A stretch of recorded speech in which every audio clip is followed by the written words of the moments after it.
श्री स्वामी समर्थ. अक्षय तृतीयाला ही वस्तू चुकूनही खरेदी करू नका, अन्यथा तुम्हाला काही परिणाम भोगावे लागतील किंवा तुम्हाला काही नुकसान देखील होऊ शकतं. तर त्या कोणत्या वस्तू आहेत जाणून घेऊया या व्हिडिओच्या माध्यमातून. तर मंडळी बघा, आता अक्षय तृतीया अगदी तोंडावरती जवळ आलेली आहे. अक्षय तृतीयाला काही गोष्टी करायच्या नाहीत हे या व्हिडिओमध्ये आपण या ठिकाणी पाहणार आहोत. तर बघा, आता 19 एप्रिल 2026 रोजी अक्षय तृतीया आहे.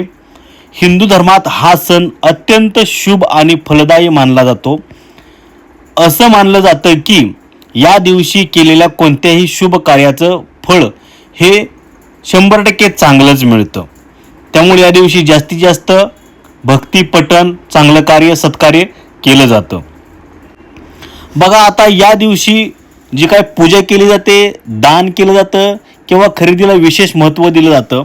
तर वैशाख महिन्याच्या शुक्ल पक्षाचा तिसरा दिवस 19 एप्रिल रोजी सकाळी 10:48 सुरू होईल आणि 20 एप्रिल रोजी सकाळी 7:27 संपणार आहे. तर या दिवशी बघा, नक्की पूजा कशी करायची. तर या दिवशी सकाळी स्नान करून भगवान विष्णू आणि देवी लक्ष्मी यांना शुद्ध जल अर्पण करायचं आहे. यानंतर भगवान विष्णूला पिवळ्या चंदनाचा टिळा आणि देवी लक्ष्मीला कुंकू लावायचं आहे. तसंच लाल वस्त्र हे अर्पण करायचं आहे. शिवाय फुलंसुद्धा वाहायची आहेत. त्यानंतर बघा, आता विधिवत पूजा केल्यानंतर घरात सुख, समृद्धी, धन आणि सकारात्मक ऊर्जा येते. या दिवशी सोन्या चांदीचे दागिने खरेदी करणं अत्यंत शुभ मानलं जातं. लोक या प्रसंगी दागिने, नाणी आणि इतर मौल्यवान वस्तू खरेदी करतात. त्यामुळे बघा, आता या दिवशी काही गोष्टी खरेदी करायच्या नाहीत. पिवळ्या वस्तू खरेदी करणं विशेषतः फलदायी ठरतं.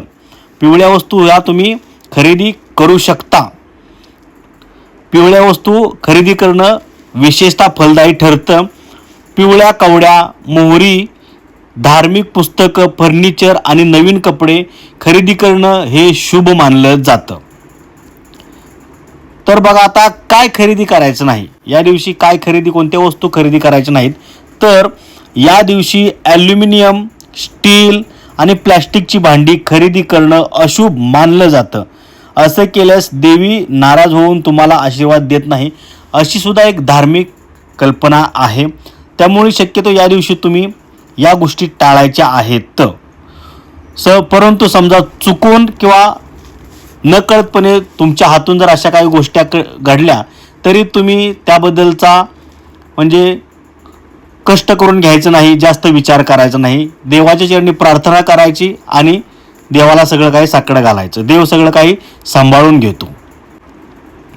तर अशा पद्धतीने अक्षय तृतीयेला या वस्तू खरेदी करायच्या नाहीत. त्या वस्तू कोणत्या पुन्हा एकदा सांगतो, ॲल्युमिनियम, स्टील आणि प्लॅस्टिकची भांडी या गोष्टी खरेदी करणं शक्यतो टाळायचं आहे.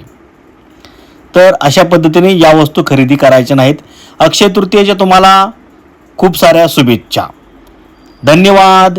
श्री स्वामी समर्थ.